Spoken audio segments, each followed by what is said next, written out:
년 매출 300조 원, 7개 품목 세계 시장 점유율 1위, 전 세계 기업 브랜드 가치 평가 7위, 거대한 그 이름 삼성그룹. 삼성그룹과 빛나는 인생을 함께할 인재 채용을 위해서 2017년 하반기에는 그룹 공채 대신 계열사별로 채용을 실시한다고 합니다. 대한민국 국가대표 기업 삼성그룹의 예비 인재가 될 준비는 되셨나요?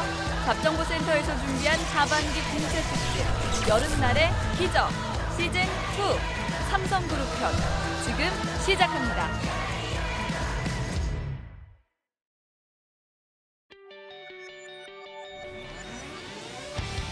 안녕하세요. 성공 취업의 시작 잡정보센터의 김신재입니다. 안녕하세요. 이윤정입니다. 자, 뜨거운 여름 습하기도 하고 어렵기도 하고 이런 뼈약뼈약 아래에서 농부들은 구슬땀을 흘리겠고요. 또 있는데 우리 구슬땀을 또 흘려야 가을에 풍성한 수확을 할 수 있기 때문이겠죠, 이분들이. 맞습니다. 우리 취업준비생도 아마 마찬가지일 겁니다. 그렇습니다. 지금 이 시기에 구슬땀을 흘려야지 가을에 합격하실 수 있습니다. 농사도 그렇지만요. 아무데나 아무거나 심는다고 이게 또 열매가 열리는 게 아니라고 하잖아요. 그러니까 이제 내가 가진 베이스, 기초로 만들 수 있는 결과물이 어떤 걸까 좀 고민을 해보시고 지금 필요한 게 어떤 건지 잘 아는 게 중요할 것 같습니다. 네, 하반기 대기업 공채 기업마다 전형도 다르고요. 또 특색이 다르고 공략법도 다릅니다. 그렇습니다. 혼자 하기엔 정말 막막하고 부담스러운 하반기 대기업 공채인데 저희 잡정보센터가 도와드리겠습니다. 네, 이번 주 삼성, 다음 주 현대차, 이번 주 매주 대기업별로 공채 합격 전략 짚어드리고 있으니까요. 함께 하시면서 성공 취업 전략 짜보시길 바라겠습니다. 네, 여러분들의 성공 취업을 위해서 뭐든지 다 하는 잡정보센터 지금 바로 출발합니다.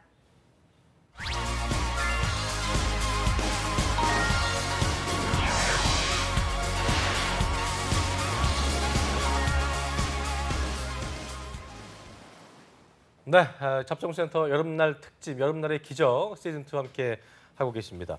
자, 어제 첫 시간이었는데요. 채용 공고가 뜬 후에 전략을 짜면 저희가 좀 늦다 이런 말씀을 항상 드리곤 하는데 채용 공고가 뜨기 전에 미리 전문가들의 날카로운 시선으로 하반기 공채를 대비하는 잡정보센터 특집 여름날의 기적 오늘도 이어가겠습니다.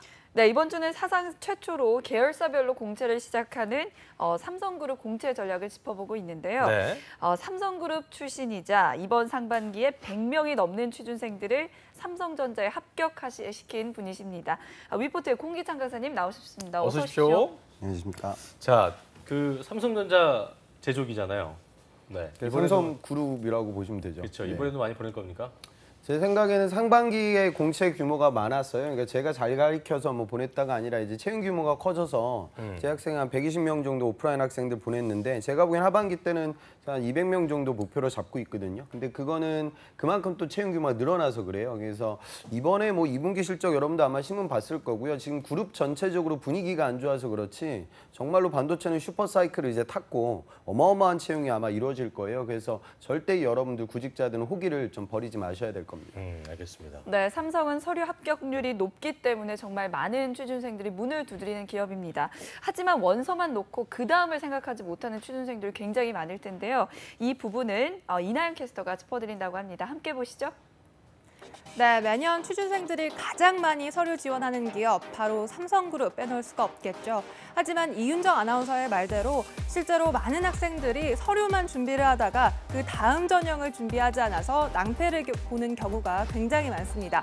그래서 제가 삼성그룹의 공채 전형을 화면으로 준비해봤습니다. 총 3단계로 이루어지게 되는데요. 첫 번째 단계는 바로 직무 에세이를 보는 서류 전형입니다.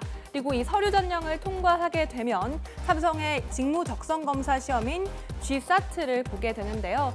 사실 많은 취준생들이 이 삼성그룹의 GSAT는 기본적으로 공부를 하기 때문에 미리미리 공부해두지 않으면 많은 경쟁자들에게 밀릴 수 있다는 점은 꼭 참고해 두셔야겠습니다.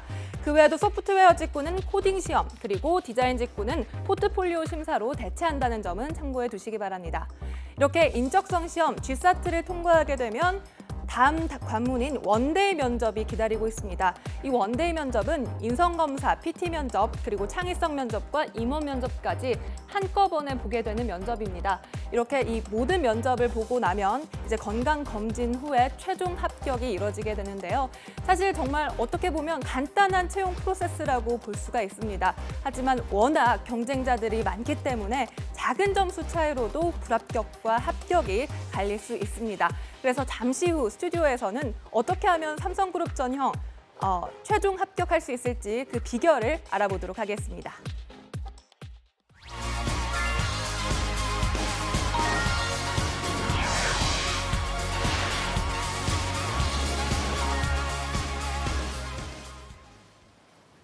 네, 하반기 대기업 공채 특집 여러 나라의 기적 시즌 2를 맞아서 확 바뀌었습니다. 네. 월요일, 화요일에 집중 지원 전략을 분석해 보고 있는데요. 자, 기찬 쌤, 특히나 이번에는 계열사별로 하는 첫 번째 공채이기 때문에 지원 전략이 이전과는 좀 차별성을 둬야 되지 않겠습니까?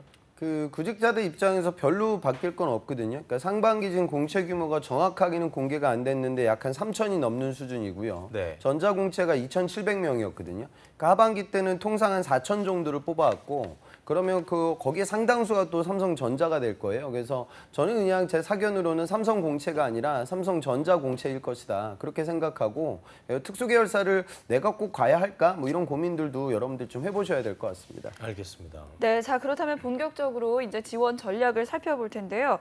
기찬 쌤, 계열사가 워낙 많잖아요. 그래서 여기를 뭐 따로따로 써야 되는 건지 아니면 그러니까 다 써야 되는 건지 아니면 집중해야 될지 굉장히 궁금해하는 학생들이 많을 것 같은데요. 그러니까 이번에 좀 재미나질 것 같아요. 그러니까 지금 삼성 같은 경우에는 그 공채를 이제 할 때 그 수많은 계열사들 중에 한 가지를 선택하게 만들거든요.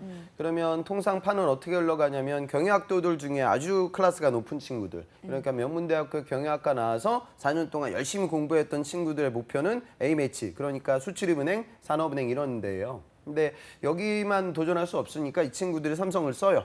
그럼 이제 어디를 쓰냐면 대부분 이제 남학생들은 생명하고 화재를 쓰고요. 여학생들은 증권, 카드, 자산 운용을 쓰게 됩니다. 그다음에 어학 실력이 아주 출중한 친구들, 그러니까 영어 서반어, 영어 베트남어, 뭐 영어 마이너 이런 거 하는 친구들은 물산 상사 파트에 도전하게 되고요. 중국어 실력이 아주 높은 여학생들은 호텔신라 면세 쪽을 아주 선호하게 되고 그다음에 좀 뭘 좀 아는 친구들, 그러니까 선배들한테 이야기 들어서 어떤 계열사가 좋은 기업이라는 걸 아는 친구들은 당연히 삼성전자 영어 마케팅을 써요. 그러니까 문과들도 이렇고요. 이공계들도 뭐 메모리, 비메모리, 디스플레이, 전기 뭐 쭉쭉쭉 분산이 되죠. 이런 식으로 이제 흘러가게 되는데 본인이 생각해야 되는 건 혼자 쓴다고 생각을 하거든요. 그러니까 호텔신라 같은 경우에는 지금 매출로 따지면 삼성전자 올해 매출이 뭐 200조가 훌쩍 넘을 거예요. 그래서 뭐 좀 긍정적으로 보는 어떤 애널리스트들은 뭐 230조까지 넘어갈 거다 이렇게까지 보고 있는데 호텔신라 매출이 지금 4조가 안 되는 회사거든요. 그러니까 지금 내가 호텔신라를 가는 친구들은 어떤 친구들이냐면 호텔이 아니거든요. 매출의 한 90%가 면세니까 내가 뭐 예를 들어서 장충동 뭐에서 면세점에서 한 6개월짜리 알바를 했어. 아니면 제주도 면세점에서 일해본 경험이 있어.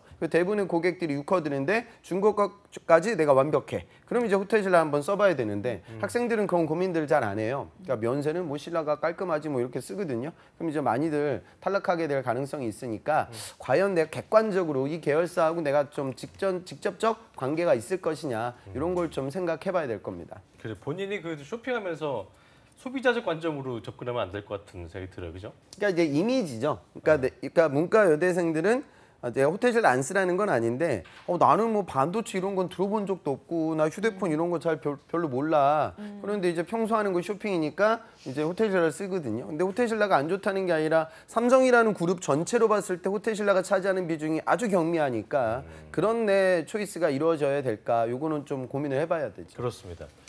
채용 규모를 좀 보면 그 잘 나가는 계열사들이 당연히 많이 뽑겠지만 그러다 보면 또 이제 취업 준비생들이 많이 뽑는 쪽으로 또 잘 나가는 쪽으로 몰리게 될 거고 결과적으로 경쟁률이 높은 곳과 낮은 곳이 있을 텐데 뭐 어디 전자 파트 중에서도 가장 아까 얘기했던 뭐 그 반도체 파트가 제일 높을 테고 어떻게 좀 예상해 볼 수 있을까요? 낮은 곳과 높은 곳. 근데 이제 보면 당연히 삼성은 왜 그런 얘기 하거든요. 삼성은 내부적으로 전자가 있고 삼성전자가 있고 삼성후자가 있다 뭐 이렇게 얘기를 해요. 그만큼 전자의 규모가 어마어마하거든요. 그런데 그 잘 모르는 친구들, 삼성전자가 삼성 계열사들 중에 1등 회사니까 내가 거기는 못 갈 것 같아. 그래서 나는 조금 애들이 많이 안 쓸 것 같은 특수 계열사에 도전하게 되는데, 그 여러분들이 생각하는 삼성전자와 예를 들어 전기다. 그러면은 이게 뭐 한 절반 정도? 한 3분의 1 정도 채용하지 않을까? 이렇게 생각들 하는데 그거보다 훨씬 더 줄어들거든요. 그러니까 통상적으로는 그냥 전자를 가는 게, 특히나 이공계들이라고 하면 확률이 더 올라갈 때가 있죠. 그러니까 이렇게 좀 생각하시는 게 좋고, 왜냐하면 더군다나 이번에는 지금 삼성전자 실적이 정말로 어마어마하고 평택라인 투자 발표가 있었기 때문에 채용 규모는 더 많아질 거예요. 그리고 이제 파운드리 사업부도 새롭게 발족을 하고 있죠. 그러니까 전자로 가는 것까지는 아마 이공계들이라면 그다지 지금 이미 결정을 했을 거예요. 근데 지금 더 세부적인 결정은 뭐냐면, 이 DS 사업 부분이 메모리도 있고 비메모리도 있고 반도체 연구소도 있고 단지 총괄도 있고 그렇게 다양해요. 근데 여기다가 이번에 또 파운드리 사업부가 발족했기 때문에 그쪽 채용이 또 있을 거예요. 그리고 이 고민, 그리고 삼성전자의 또 다른 한 축이라고 할 수 있는 CIM, 그러니까 여기는 이제 가전이라든가 모바일, 갤럭시 이쪽 하는 파트거든요. 이 세트 사업 부분에, 완제품 사업 부분에 과연 내가 도전해야 되냐, 요 고민이 아주 많아지죠, 현실적으로는요. 경쟁률이 높은 곳에 지원을 할 때 좀 유의해야 될 점이 있을 것 같아요. 어떻게 좀 올해 상반기에 지금 삼성전자 CIM 파트에서 난생 처음으로 이제 구매를 뽑았어요. 근데 구매라고 하면은 구직자들 사이에서는 인기가 좋거든요. 구매 직군이. 그러니까 이게 구매를 또 뽑네. 그럼 이제 뭐 다른 데 구매 직군 썼던 친구들이 거기를 쓰는데, 그 근본 상반기 채용에 재학생들 구매 직군 들어갔던 친구들은 거의 다 이공계들이거든요. 그러니까 삼성전자에서 진행되는 구매라고 하면 개발 구매 그리고 기술 구매라고 해서 거기 들어가는 부품의 기술적 특징을 잘 알고 있는 친구들을 뽑아가요. 그러니까 어학이 있거나 아니면 산업공학적인 어떤 명확한 강점이 있는 친구들이 이제 가야 하는데, 또 이제 그냥 여러분들은 이제 고등학교 때 대학 갔던 그 버릇을 다시 챙겨야 돼. 그러니까 무슨 소리냐면, 우리가 대학을 갈 때는 나의 내신과 수능을 꼼꼼히 따져가지고 어떤 대학을 선택했잖아요. 근데 이제 구직자들이 채용 공고 볼 때는 보통 한 15분 고민하거든요. 그래서 뭐 이렇게 쭉 보다가, 그래 나는 개발은 좀 그렇고 구매 이거 괜찮은 것 같은데, 뭐 이렇게 가면 다 떨어지니까 생각을 좀 잘 해봐야 되겠죠. 그래요, 알겠습니다. 네, 그 직무 중에서도 특히나 채용 규모가 많은 직무들이 있잖아요. 뭐 연구개발, 품질관리, 영업, 뭐 영업관리 등이 있을 텐데, 상반기에 이제 채용 규모가 컸던 곳이 이번에도 더 커질지, 더 많이 뽑을지, 경쟁률은 좀 어떻게 될지도 궁금합니다. 그러니까 우선 여러분도 아셔야 되는 건, 삼성전자의 채용 규모가 왜 이다지도 많냐, 그거는 업의 특징 때문에 그래요. 반도체 사업이 지금 메인이거든요. 그러니까 반도체 사업이라는 거는 그 쉽게 말해서 설비 투자를 누가 많이 하냐, 라인을 더 많이 깔고 그거에 대한 집적화된 기술들을 구현하냐, 그 가격 싸움이에요. 장치 산업이거든요. 그러면 이제 라인 셋업을 해야 되는데, 이 라인 셋업이라는 게 아주 단순한 기계 산업이라고 하면 그냥 뭐 초대졸이나 고졸분들도 하실 수가 있는데, 이 반도체 공정은 굉장히 고등화되어 있기 때문에 대졸 공채를 뽑아야 되는 거예요. 그러다 보니까 채용 규모가 늘어나는 거고, 문과 학생들이 도전하는 직군들 중에 이제 경영 지원 쪽으로 넘어가게 되면 이 스텝 직군은 사실은 이제 재무 쪽 채용이 거의 다고 채용 규모도 굉장히 적어요. 그러니까 영업 마케팅을 써야겠죠. 제조업이라고 하면. 그 이유는 뭐냐면, 영업사원들한테 제일 중요한 건 커뮤니케이션 이런 것들이 아니라 제품에 대한 이해도거든요. 그러니까 삼성전자는 그 라인업이 너무나 많아요. 그러니까 여러분들은 반도체 생각하면 그냥 반도체 하나 이렇게 떠올릴지 모르겠지만, 이것도 낸드도 있고 디램도 있고 비메모리 반도체 칩도 뭐 이미 이미지 센서에서 SOC만 수십 가지거든요. 그러니까 종류가 많아지니까 많이 뽑는 거예요. 그래서 문과 학생들이라고 하면 이게 뭐 아주 보편적인 논리는 아니겠지만, 특별히 내가 재무적인 역량이 정말 명확하지 않는 바에야 영업 마케팅 도전을 생각을 해야 되고, 삼성은 또 영업 마케팅 같이 뽑거든요. 그 다음에 이공계라고 하면 두 가지 초이스예요, 결국엔. 그러니까 내가 연구 개발을 갈 거냐, 설비 엔지니어로 갈 거냐, DS 부분이라고 하면 이건 삼성 디스플레이도 마찬가지입니다. 아니면은 CEIM, 다시 말해 완제품을 만드는 세트 사업부라고 하면 여기도 연구 개발로 갈 거냐, 기술직으로 갈 거냐, 이런 고민들. 그다음 방송 보는 분들 중에 이게 전공마다 전략들이 다 다른데, 또 소프트웨어 쓰는 친구들은 전자로 갈 거냐, 여기를 CEIM으로 갈 거냐, DS로 갈 거냐, STS로 갈 거냐, 이 고민들이에요. 이거는 여러분들 제가 말씀드리는 방송 본다고 해서 정확하게 정리할 수도 없어요. 그러니까 과거 올해 상반기하고 작년 하반기 공채 관련된 정보들이 있거든요. 그러면 그 공채 관련된 정보들 여러분들이 한번 보시고 그 내용들 중에 내가 어느 계열사를 선택해야 될지 약간의 가늠이 좀 있어야 돼요. 그 가늠이 갖고 있는 상태에서 캠퍼스 리크루팅을 활용해야 돼요. 가가지고 물어봐야겠죠. 그러니까 중요한 건 뭐냐면 내가 만약에 화학 전공을 했다. 그러면 이 화학을 전공한 친구들은 반도체 공정에서 화학적인 재질과 조성과 물성을 파악하기 위한 업무를 수행하게 돼요. 그럼 이 친구들 입장에서는 메모리나 비메모리나 아까 제가 말씀드린 파운드리 사업부나 똑같아요. 그럼 결국에 뭐가 중요하냐? 어디가 많이 뽑느냐 이게 중요하거든요. 그런 정보들을 체득하기 위해서 나중에 또 9월 시즌을 활용해 보셔야 됩니다. 그래요. 어쨌든 취업준비생들은 지금 그 기찬 쌤이 얘기한 대로 좀 유념을 해서 지금부터 자소서 준비를 잘 하셔야 될 것 같고요. 자, 이번에는 그 기찬 쌤의 전매 특허라고 할 수 있는 부분이죠. 어디로 지원하면 좋을까? 이런 친구들을 위한 기찬 쌤 처방을 좀 들어보겠습니다. 첫 번째가 이제 3점대 학점의 전자공학과 학부생인데 어디를 쓰는 게 가장 현명할까요? 그 한 선택지가 이 정도 나올 거예요. 내가 전자공학을 전공했는데 학부 시절 때 회로는 당연히 공부를 하거든요. 거기다가 통신, 그다음에 이미지 센서, 모터 이런 것들을 잡아가지고 캡스톤 디자인 설계나 졸업 설계를 해서 임베디드 프로젝트를 진행한 친구들이 있을 거예요. 안 그러면 SOC 로봇 공모전이라든가 공학 관련돼서 제대로 한 친구들이 있죠. 이런 친구들은 우선 삼성전자 CIM의 연구개발을 갈 수 있어요. 이게 본인이 했던 거하고 정확하게 매칭이 돼요. 근데 이 친구들의 고민은 뭐냐면 여기가 지금 많이 안 뽑아요. 요게 있고요. 그러면은 그러면 CIM이 많이 안 뽑으니까 DS로 간다. 반도체 파트로. 그러면은 나는 반도체 수업을 많이 안 들었는데 이 생각을 할 거예요. 그러면 메모리는 회로하고 약간의 좀 거리감이 있을 수 있겠지만 비메모리 반도체 칩은 AP라든가 그러니까 어플리케이션 프로세서나 통신 칩, 이미지 센서 이런 개발들이 이루어지니까 그런 직군들의 연구 개발 도전이 가능해요. 이 두 가지를 두고 우선은 결정을 해야 되고요. 학점이 만약에 3점대라고 해도 내가 뭐 3점 완전 극초반이다. 그렇게 되면은 이제 연구개발보다는 그것보다 이 설비라든가 기술직을 생각할 수 있겠죠. 그럼 결국 이거예요. 세트를 만드는 CIM의 연구개발을 갈 거냐, 기술직을 갈 거냐, 아니면 DS 부분에 비메모리 사업부로 우선 결정을 하고 이 비메모리 사업부에 연구개발을 갈 거냐, 설비직을 갈 거냐.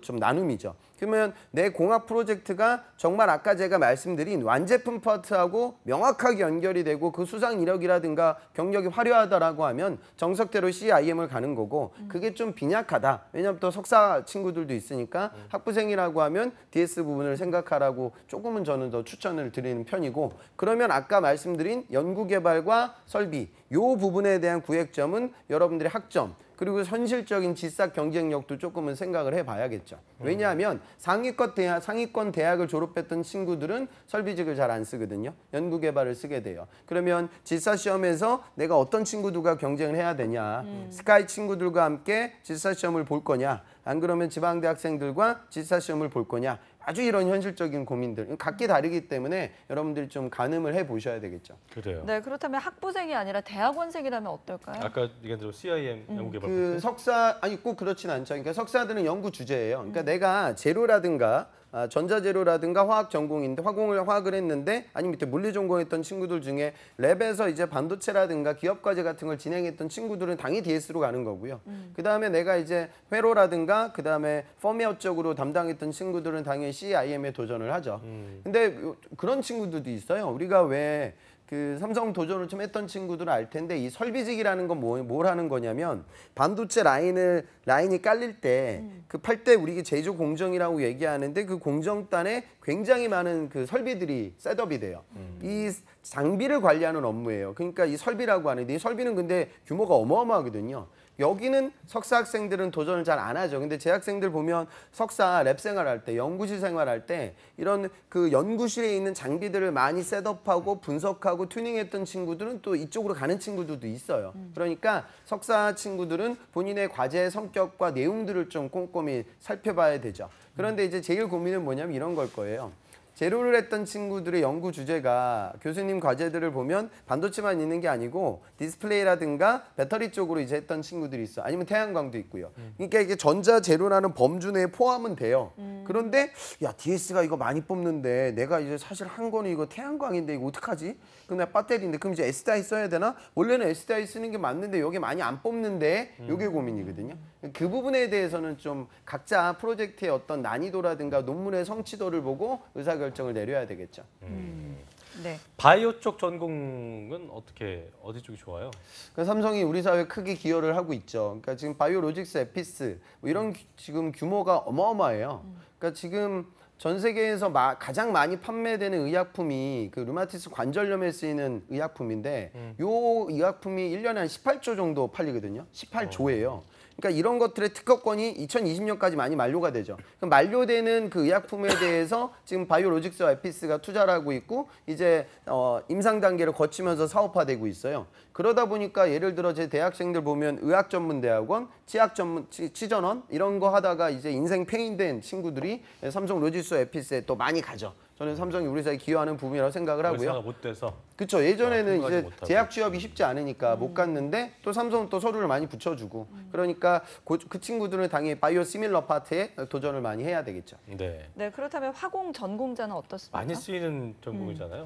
화공 전공이라고 하면 원래는 그러니까 요즘 우리나라 수출 경기가 굉장히 좋은데 그 근원에는 첫 번째가 반도체고 두 번째가 화학이거든요. 그래서 일반적인 정유화학, 일반화학, 그다음에 폴리머 이쪽을 쓸 거예요. 그런데 삼성은 이제 그런 사업을 별로 안 하거든요. 그러니까 일부 하긴 하는데 플랜트 쪽으로 가게 돼서 내가 삼성 엔지니어링이나 삼성물산의 플랜트직이 요즘 다시 기지개를 펴고 있기 때문에 이번 하반기 채용이 있을 거예요. 하지만 채용 규모는 아주 적죠. 그러니까 아까 제가 말씀드린 반도체나 디스플레이 이쪽이 공정에서 화학이 차지하는 비중이 상당히 커요. 그러니까 그런 부분으로 도전하라고 좀 추천을 드리는 편입니다. 그래요. 그리고 지금 짚어본 학과들인데 학점은 더 높아요. 그리고 4점대, 어학 점수도 퍼펙트해. 이런 경우는 어디를? 이공계라고 하면은 사실 DS 부분에서 가장 학생들이 꿈꿔오고 있는 곳은 우선은 반도체 연구소예요. 그러니까 좀 반연 뭐 이렇게 얘기하는데 여기가 탑이거든요. 그러니까 여기는 이제 선행 개발을 하는 파트이기 때문에 석사 학생들이나 학부생들 중에 성취도가 아주 높은 친구들이 이쪽을 지원해요. 스카이넷 쪽 학교. 그렇죠. 그리고 근데 이제 그런 친구들도 있어요. 제 학생 중에 이번에 반연 들어가는 친구는 다른 반도체 회사, 2등 회사에서 회사 생활 하다가 또 들어오는 친구들도 있거든요. 그러니까 이런 부분들은 정말 내가 뭐 누가 봐도 뭐 석사라든가 이거 소신 지원이죠. 그러니까 반연 정도, 반도체 연구소 정도 들어가는 친구들은 이런 고민이 없어요, 사실은. 그냥 애초에 나는 여기 아니면 아니야. 이 정도 수준으로 올라오는 친구들이 가니까 그러게요. 또 부득불 내가 여기서 갈까 말까 애매하게 하는 사람들은 안 가는 게 낫겠네, 그죠? 그죠? 그러니까 고민하고 있는 친구들은 사업부로 가야 되고 반연치 연구소에 들어가는 친구들은 애초에 고민 없이 누가 봐도 선행 개발했던. 그러니까 지금 반도체가 차세대 반도체 재질에 대한 연구들이 많아요. 그러니까 그런 부분으로 진행했던 친구들한테 추천을 하는 편이죠. 네, 자 그렇다면 이번엔 문과생들을 위한 지원 전략을 살펴볼 텐데 중국어를 전공한 여학생은 어디로 가야 할까요? 세 가지 선택지가 있을 거예요. 그러니까 물론 뭐 작은 계열사들도 있는데 통상적으로는 삼성전자 영어 마케팅을 갈 거냐, DS냐, CIM의 영마, 그 다음에 호텔신라를 쓸 거냐, 안 그러면 삼성물산 상사 파트를 쓸 거냐 이런 식의 고민이거든요. 근데 제가 보면은 이제 물산 상사 들어가는 친구들은 정말로 이게 왜냐면 PT 자체가 영어로 이루어지거든요. 그러다 보니까 어학 실력이 정말 출중해야 갈 수가 있고 상사 같은 경우에는 아까 제가 삼성전자가 왜 많이 뽑냐 이런 설명을 드릴 때 제품의 라인업이 넓어지면 그 제품을 알아야 매출 관리가 가능하니까 많이 뽑는다고 말씀을 드렸잖아요. 그런데 조금 우리나라 상사들은 원자재 트레이딩이라든가 프로젝트 오거나이징 뭐 이런 사업을 하는데 이건 오프라인계에서 그냥 투자를 통해서 돈을 만드는 그런 비즈니스예요. 그러니까 이런 사업은 나 혼자 100만 불짜리 딜도 나 혼자 할 수가 있고 1억 불짜리 딜도 나 혼자 할 수 있기 때문에 매출과 인적 네트워크의 상관성이 떨어져요. 이 소리는 무슨 소리냐면 많이 안 뽑거든요. 그래서 정말 뭐 유학생 선호도도 좀 있고 그래서 여러분들 중에 특수 언어에 대한 어학 실력이 아주 높고 영어 PT가 가능한 친구들은 꿈을 갖고 정말 삼성 상사면에 도전하시고요. 아닌 분들이라고 하면 저는 제조업, 영어 마케팅이 어떨까 그렇게 생각합니다. 어쨌든 일반 어문학과는 다 그런 쪽으로 지원하면 비슷하게 괜찮겠고 그렇죠.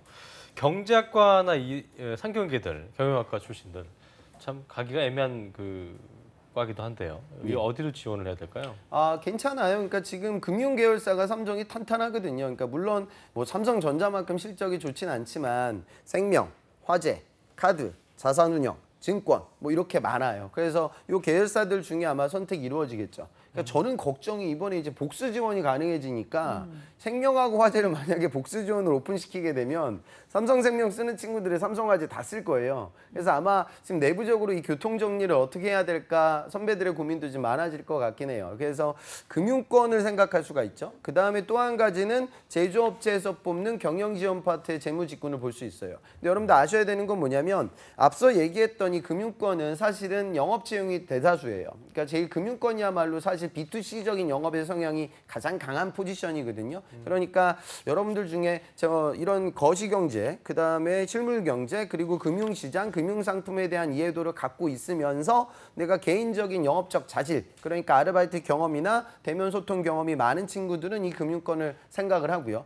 또 특히나 이제 좀 지방 거점 학교들이나 그 출신들은 이제 생명이나 화재는 지역 출신들을 안배를 좀 많이 하는 편이니까 그런 걸 생각해 볼 수가 있다. 그런데 내가 영업적 자질이 좀 그다지 높지는 않고 나는 순수 CPA라든가 이쪽 그룹 좀 팠다. 회계 파트에 대한 내가 경험이 많다. 그런 친구들은 제조업에서 뽑고 있는 경영 지원의 재무 회계 직군을 생각할 수 있다. 그렇게 보는 게 맞습니다. 그렇군요. 네, 자 이렇게 전공별로 공채 전략을 짚어봤는데요.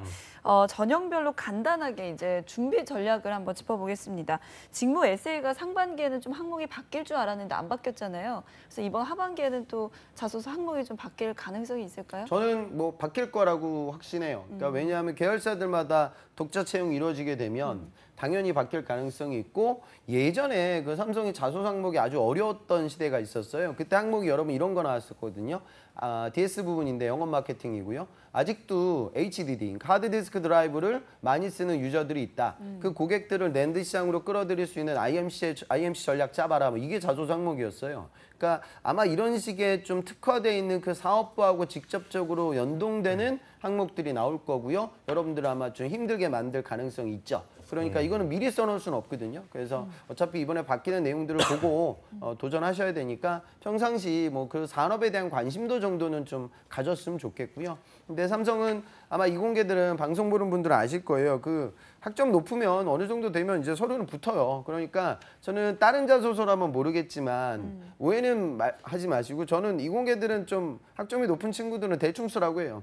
대충 쓰라는 소리는 진짜 너무 대충 거기에 올인해서 시간 뺏지 말라 그 얘기인 거죠? 아니죠. 그게 아니라 오버하지 말아야죠. 그러니까 무슨 소리냐면 어차피 이 정도 학점과 이 정도 공학적 성취도라고 하면 서로가 붙을 거예요. 그런데 이제 다른 자소서 쓰듯이 거기다가 이제 막 또 뭐 별것도 아닌 프로젝트만 어마어마하게 했다고 적어 놓으면 나중에 면접장 가서 디펜스가 안 돼가지고 낭패를 볼 때가 있겠죠. 그러니까 그런 식의 오버를 하지 말아라라는 소리죠. 근데 문과 학생들은 오버라는 표현보다는 시간 열심히 투자를 많이 하셔야 하지 말라 그 얘기인 줄 알았어요. 시간 투자는 뭐 하시되, 그러니까 본인의 선을 넘는 이야기를 꼭 할 필요가 감당 안 없다. 될 걸 해가지고 나중에 방어 못해서 이렇게 망하지 그렇죠. 말고.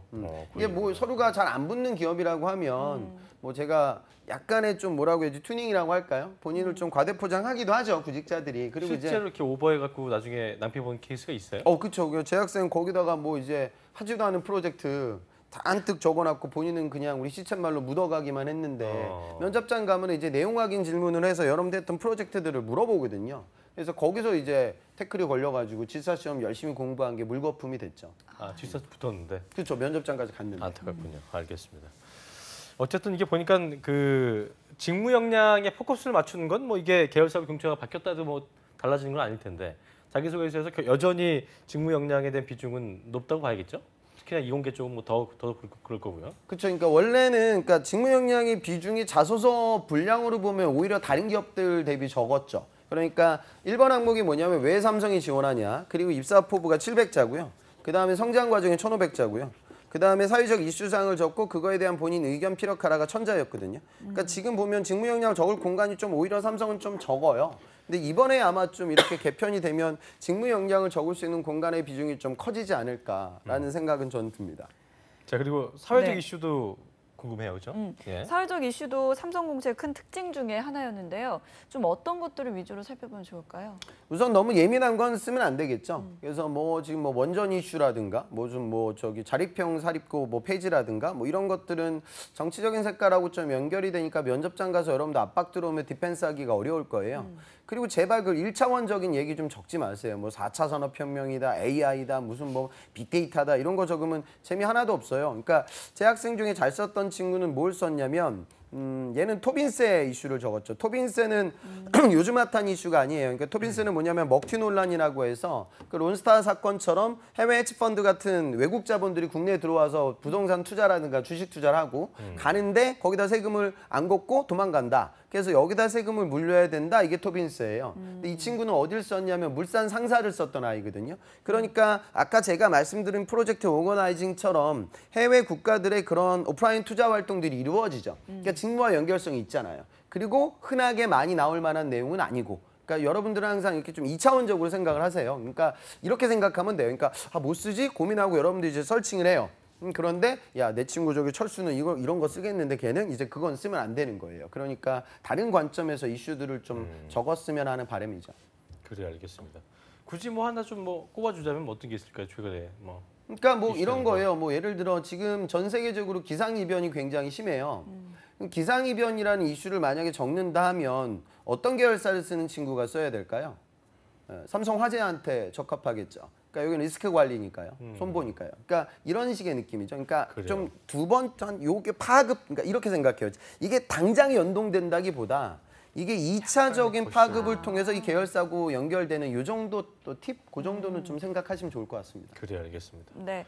자, 그리고 G사트 문제집을 지금 사고 있는 친구들도 있을 거고 또 아직 안 풀어보는 친구들도 있을 텐데 이 부분에 대해서 그 친구들을 위해서 시험 준비 팁 좀 알려주시죠. 지금 하이닉스가 이번 주말에 보거든요. 제 학생들 제가 그렇게 얘기했는데 문제집을 미리 사놔야 돼요. 서류 발표 나면 문제집이 없어서 지금 제 학생들 발을 동동동 구르고 있어요. 그러니까 그 준비를 좀 빨리 해야 된다는 이 말씀을 제가 드리고요. 책을 많이 사라는 건 아닌데 현실적으로 지금 상반기하고 달라요. 그러니까 지금 여러분들 9월 달에 이제 뭐 해야 되냐면 삼성 자소 항목이 바뀔 거란 말이에요. 그리고 더군다나 복수 지원이 가능해지면 더 많이 써야 돼요. 그다음 현대자동차 1번 항목은 뭐야? 무엇이 너를 움직이게 하냐? 뭐 이런 거 걸고 PPT 파일 만들려고 하고요. 이번에 지난 우리가 방송 때도 얘기했지만 제가 보기 여러분들 아셔야 되는 게 뭐냐면 블라인드 채용을 지금 정부 단에서 얘기를 했잖아요. 그러면 지금 현대자동차가 진행하는 자페어, SK 바이킹, 뭐 스펙타파, 스펙테클 이런 탈스펙 전형들이 더 많이 벌어질 거예요. 그러면 어떻게 되냐면 그거 여러분들 그 발표 좀 연습도 해야 된단 말이에요. 9월 달에. 그럼 9월 달에 아까 뭐 매장 방문 무슨 뭐 CJ나 금융권에서 하는 거 이제 매장 방문해서 보고서 써야 되고 그다음에 현대자동차 이런 데 가서 발표 연습해야 되고 삼성 계열사도 많이 써야 되고 한국 자소 항목도 바뀔 거예요. 9월 달에 인적성 공부는 못 하는 거예요. 그럼 지금 여러분들한테 준비할 수 있는 시간은 한 달 반밖에 남아 있지 않아요. 그러니까 지금 빨리 공부를 시작하셔야 되고 여기서 만약에 저 1주, 2주만 더 딜레이 돼도 지사시험 붙기가 어려우실 거예요. 그래서 바로 열심히 진행하시기 바랍니다. 알겠습니다. 네. 자, 면접 준비는 또 어떻게 해야 될까요? 면접 준비는 이제 한 가지만 좀 말씀드리면 삼성이 이제 PT 면접하고 창의성 면접을 보거든요. 그러니까 논리성 싸움이 될 때가 많아요. 거기서 굉장히 창의적인 아이디어를 개진하는 친구들은 현실적으로 없거든요. 그러니까 여러분들 아셔야 되는 건 뭐냐면 발표 연습을 좀 하셔야 돼요. 특히 이제 이공계들. 그러니까 이 친구들은 맨날 이제 학교 앞에서 이제 역학 공부하고 뭐 코딩만 하고 이랬던 친구들이 발표력 자체가 너무나 좀 부족해서 공부는 열심히 했는데 그거를 발현을 못하는 친구들이 있으니까. 근데 걔네들 또 면접 연습하라고 하면 또 뭐 노트북으로 계속 치고 있어요. 그래서 여러분들 면접 연습 입으로 해야 돼요. 그러니까 이런 거 기록하지 마시고 계속 스터디 같은 거 진행하면서 본인의 과거 이력을 소개하는 그 연습부터 진행을 하도록 하세요. 창의성 면접을 예전에 기찬 쌤 저기 시험 볼 때도 했었어요? 저희 때는 이제 없었죠. 이거 어떻게 준비해야 돼요? 그 창의성 면접 문제들이 뭐 재밌어요. 뭐 지금 뭐 2000 몇 년도에 인류가 곤충이라는 식자재를 주 식량원으로 사용하기 시작을 했다. 이를 통해서 벌어질 수 있는 부가적인 문제점 그리고 그 문제점을 해결하기 위한 방안을 짜봐라 뭐 이런 거 나오거든요. 그러니까 결국 뭐냐면 그 논리성 싸움이 돼요. 현실적으로는. 왜냐하면 창의적인 말이 좀 안 돼도 그러니까 논리적이긴 하지만 뭐 비용적인 것도 이거 다 고려하지 않아도 어쨌든 뭐 그렇죠. 그러니까 제가 말씀드리는 건 뭐냐면 야, 그 뭐 곤충을 많이 기르면은 무슨 뭐 이 곤충을 그 뭐 사육할 수 있는 시설이 생기겠지? 그러면 그 사육 시설 때문에 벌어질 수 있는 환경 파괴 문제가 생길 것이고 그다음에 이런 곤충이 대량으로 지구에서 늘어나게 되면 뭐 지금 바이러스라든가 그다음에 뭐 기생충이라든가 이런 것들이 따라 늘어나겠다. 뭐 이런 것들은 애들이 다 해요. 그러니까 어느 정도 생각을 하면. 근데 중요한 건 뭐냐면 여기서도 결국 차별성에 초점을 맞춰라 그 말씀을 좀 드리고 싶어요. 그러니까 예를 들어 뭐 이런 거죠. 자, 2030년 전 세계에서 안경 컨택트 렌즈가 사라졌다. 그리고 그 이유를 논해봐라. 단 바이오적인 접근은 하지 말아라. 뭐 이것도 기출이거든요. 그러면은 생각을 해봐야 돼. 그러면 이제 눈이 안 좋아졌는데 사람들이 안경을 안 쓴다. 그러면 이제 매체가 바뀌었겠네. 그러면은 이제 홀로그램이라든가 무슨 뭐 3D 버추얼 리얼리티 뭐 이런 것들이 많아졌다는 얘기는 경쟁자들이 다 한다고요. 그러니까 경쟁자들이 할 얘기에 대한 정리를 우선하고 나는 거기에다 뭘 추가시킬까? 이런 식으로 평상시 연습을 해보면 조금은 논리력이 올라갑니다. 그래요, 알겠습니다. 네, 자 그렇다면 마지막으로 그 네. 계열사별 공채에서 신의 한 수 한 말씀 해주시죠.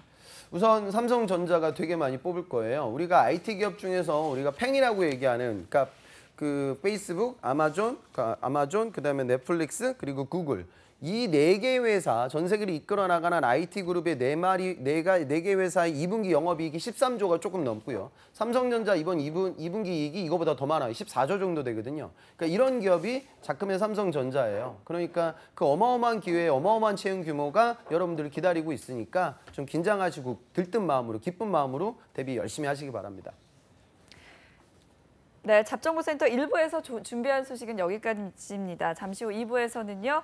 이나영 캐스터와 함께하는 일자리 방방곡곡이 준비되어 있고요. 그리고 K무브 다시 만난 세계도 준비되어 있습니다. 자, 오늘 도움 말씀 주신 리포터의 홍기찬 강사님 고맙습니다.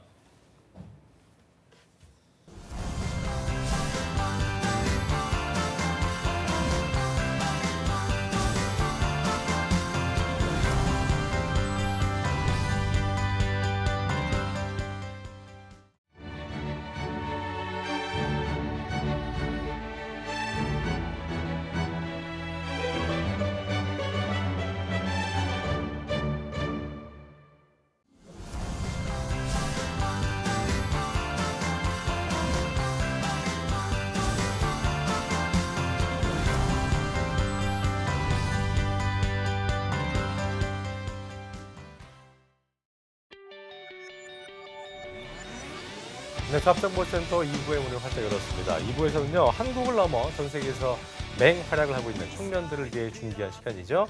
K무브 다시 만난 세계 시간이 준비되어 있고요. 네, 그 전에 일자리 방방곡곡부터 바로 만나보시죠.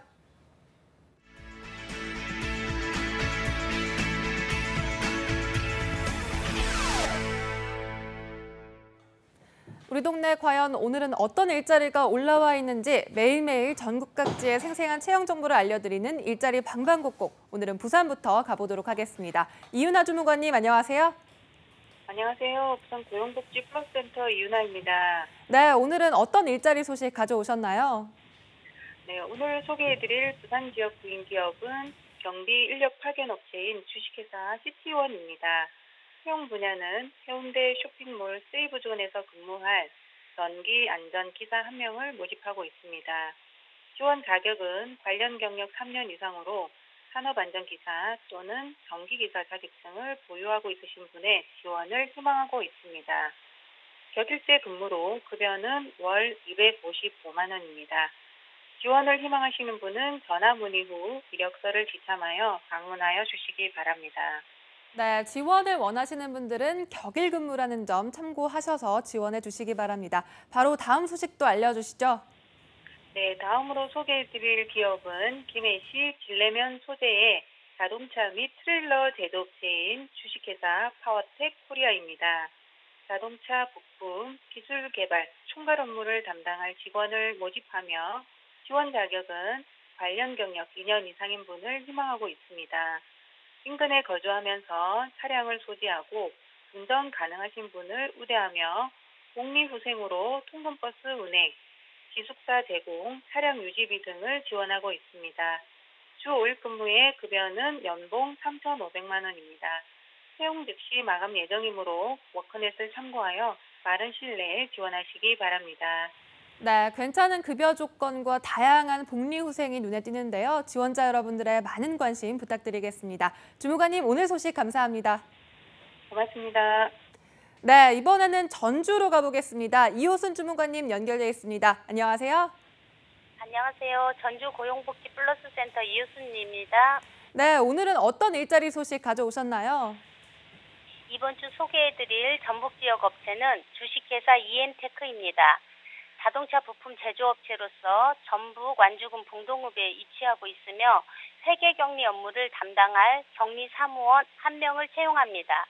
학력은 무관하며 경력은 격리 업무 3년 이상입니다.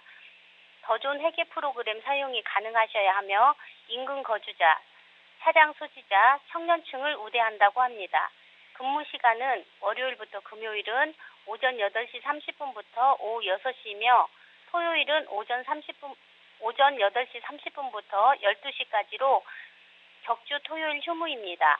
급여는 월 200만 원 이상이며 면접 후 조정 가능하다고 합니다. 7월 27일 마감되는 구인권이므로 이력서, 자기소개서를 준비하셔서 이메일로 접수해 주시기 바랍니다. 네, 더 좋은 프로그램을 사용할 줄 아시는 분이라면 꼭 한번 지원해 보시기 바랍니다. 바로 다음 소식도 알려주시죠. 다음에 소개해드릴 기업체는 더세움병원입니다. 내과 및 재활치료 병원으로 전주시 덕진구 인호동에 위치하고 있으며 병동관리 및 간호 업무를 담당할 간호사 3명을 채용합니다. 학력 및 경력은 무관하게 지원 가능하나 업무 특성상 간호사 자격증 취득하신 분만 지원 가능합니다. 주 5일 근무에 3교대 근무이며 급여는 연봉 2,580만 원이며 면접 후 조정 가능하다고 합니다. 8월 10일 마감되는 구인권이므로 이력서, 자기소개서를 병원에 직접 방문하시거나 이메일로 접수해 주시기 바랍니다. 네, 학력과 경력이 무관하다고 합니다. 경력 없으신 간호사분들의 많은 지원 부탁드리겠습니다. 주무관님, 오늘 소식 감사합니다. 네, 감사합니다. 네, 지금까지 일자리 방방곡곡 오늘은 경남과 전주 지역 채용 정보 살펴드렸습니다.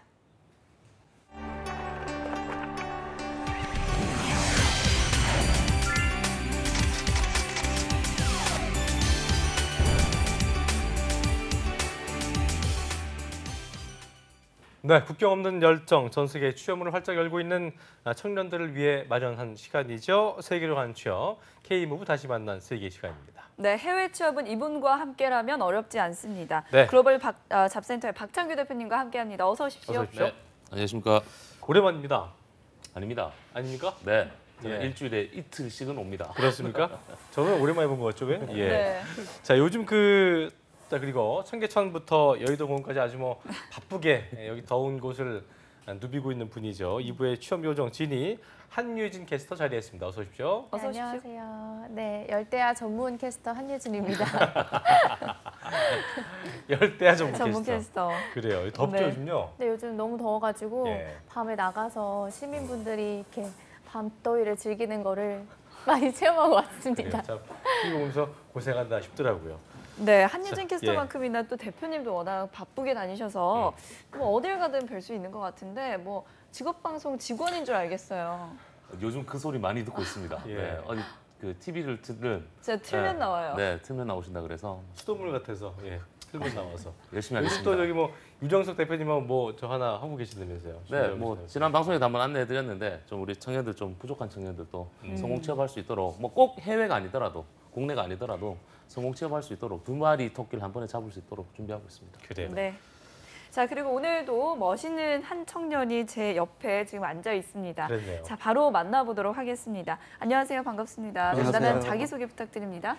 네, 안녕하십니까. 저는 금년도 2월 강원대학교 관광경영학과를 졸업하고 미국 취업에 성공한 최원혁이라고 합니다. 반갑습니다. 네, 해외 취업에 성공하신 분인데요. 박수. 해외 취업에 성공했는데 왜 이렇게 얼었어요, 이렇게. 긴장이 많이 좀 되는 것 떨리나 봐요. 날이 예. 더운데 괜찮아요. 떨지 마세요. 네, 일단은 자, 예. 원혁 씨가 어떤 회사에서 어떤 직무를 합격했는지 소개해 주시죠. 네.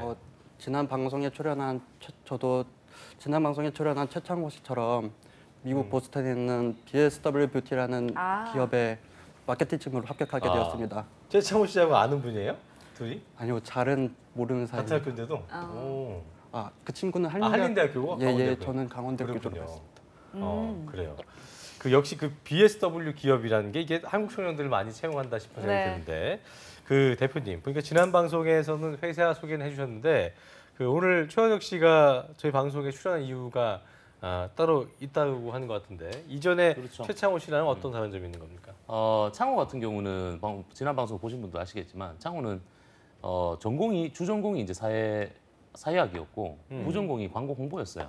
네. 그러다 보니까 마케팅 직무 분야에서 좀 광고 홍보 쪽으로 포커스를 조금 잡았죠. 근데 지금 오늘 출연하신 우리 원혁이 같은 경우는 뭐 BSW는 뭐 저희가 뭐 지난 방송에서도 계속 안내를 해드렸지만 우리 원혁이 같은 경우는 관광 경영학 전공입니다.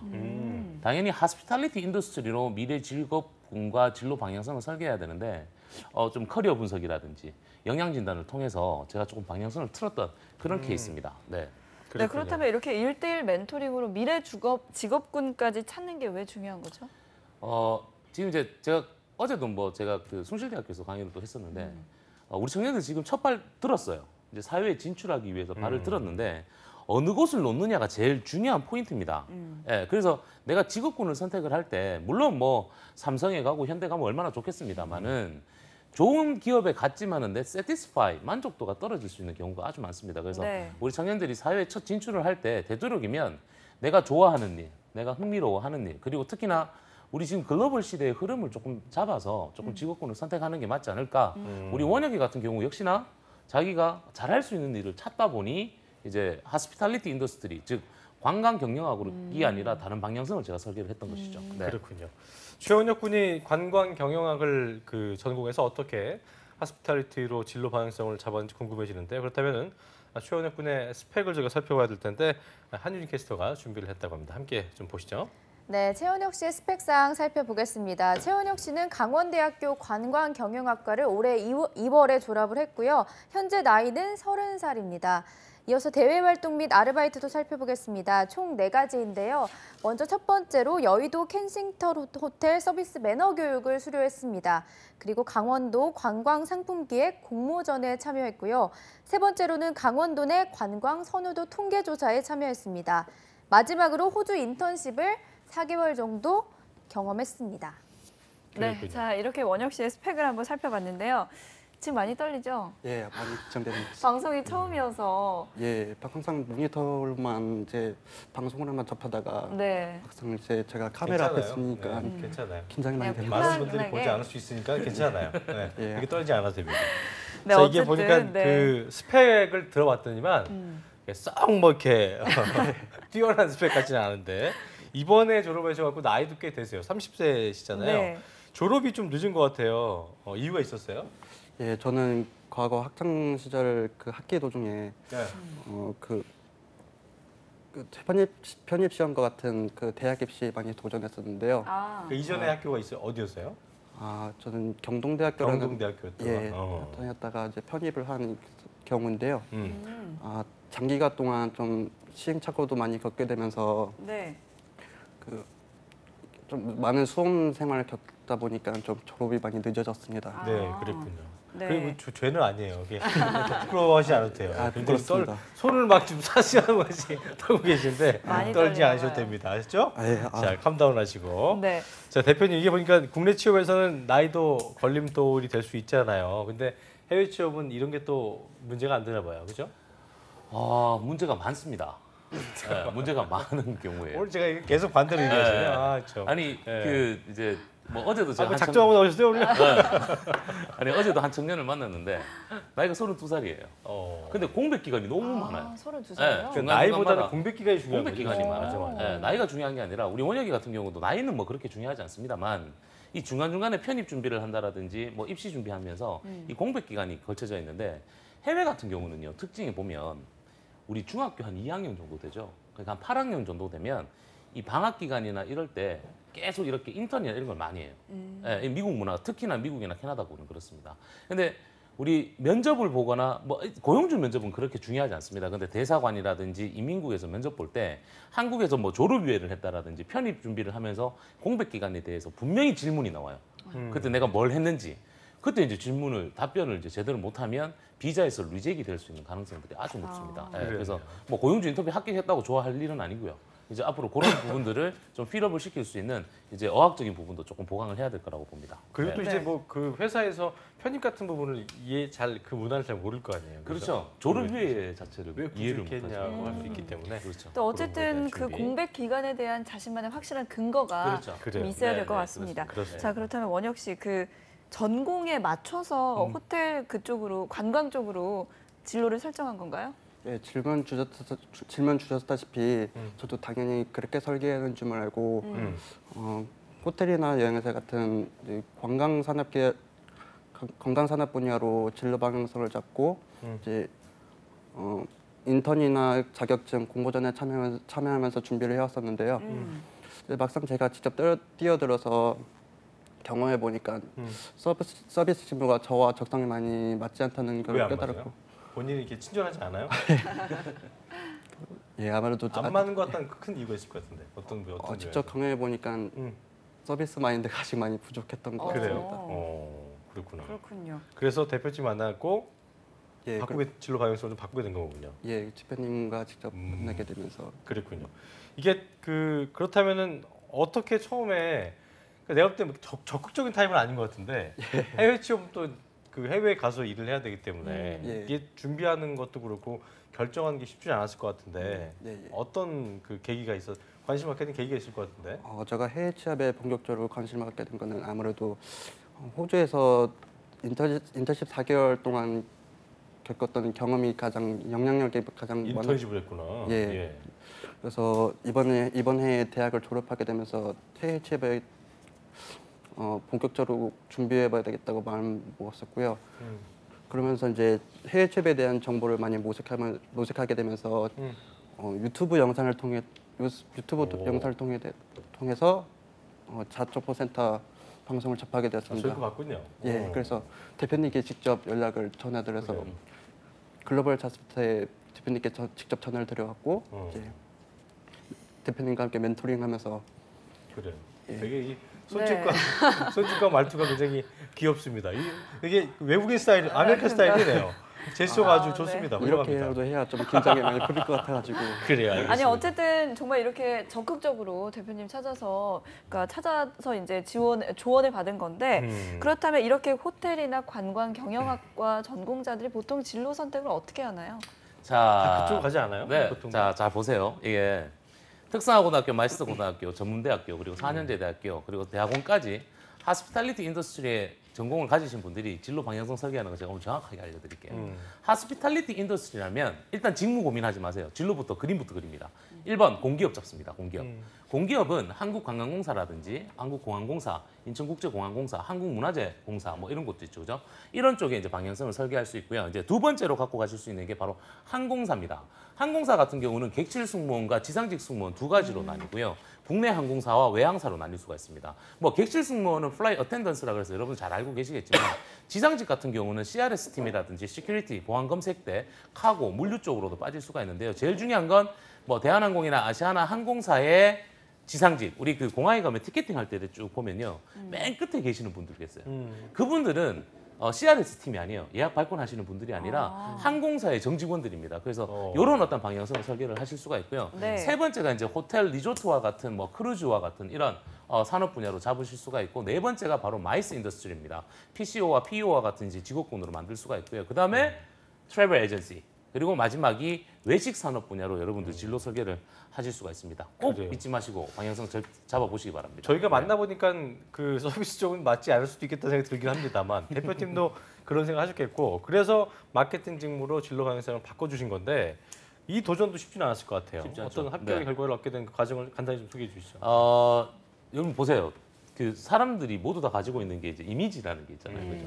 네, 저도 여러분 서비스 계열이 안 맞습니다. 서비스 직무가. 맞다기보다 네, 무서워. 제 등치에 안 맞죠, 무서워할 수 그죠? 있죠, 네. 예. 그래서 우리 원혁이를 처음 만났을 때 원혁이는 고객을 상대하는 일보다는 조금 관리직으로 빠지는 게 맞지 않을까라고 생각을 해서 일단은 제가 뭐 관광 경영학 전공으로 해서 미국에 있는 호텔과 그다음에 여행사의 면접을 한번 시도를 해봤었는데 네. 아니나 다를까 불합격이라는 결과를 받았었고요. 그렇게 제가 작전을 조금 더 짰는 건 그러면 CRM과 CS로 연결을 시켜서 고객의 데이터베이스를 활용한 고객 관리 형태로 뭔가를 만들어내자라고 해서 제가 작품을 만든 게 우리 고용노동부에서 하고 있는 국가기관 전략 사업으로 빅데이터 전문가 과정을 교육을 같이 이제 콜라보레이션을 지금 만들었던 그런 케이스입니다. 그래요. 네, 원혁 씨한테 물어볼 건데요. 아무래도 CS나 CRM 같은 경우에는 특정한 직무 능력이 필요하잖아요. 예, 예. 이런 부분은 어떻게 보완했나요? 저도 대표님과 작전을 짜게 되면서 이제 서비스 직무보다는 이제 관리 형태로 직무를 이렇게 접근하다 보니까 아무래도 제가 준비된 것도 많이 없었고 이제 부족한 점이 많이 많더라고요. 그래서 대표님이 국가 전략 사업인 빅데이터 전문 과정을 추천해 주셨는데요. 그렇군요. 지금 현재 빅데이터 과정 수행하면서 지금 부족한 점을 점점 더 채워나가고 있습니다. 그래요. CRM 같은 경우 부분에는 이제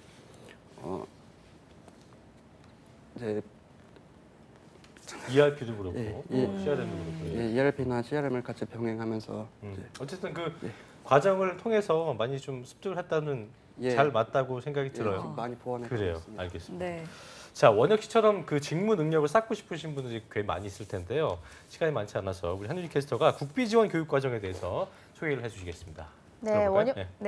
원혁 씨는 현재 글로벌 IT 인재 개발원에서 진행하고 있는 빅데이터 전문가 과정에 참여하고 있습니다.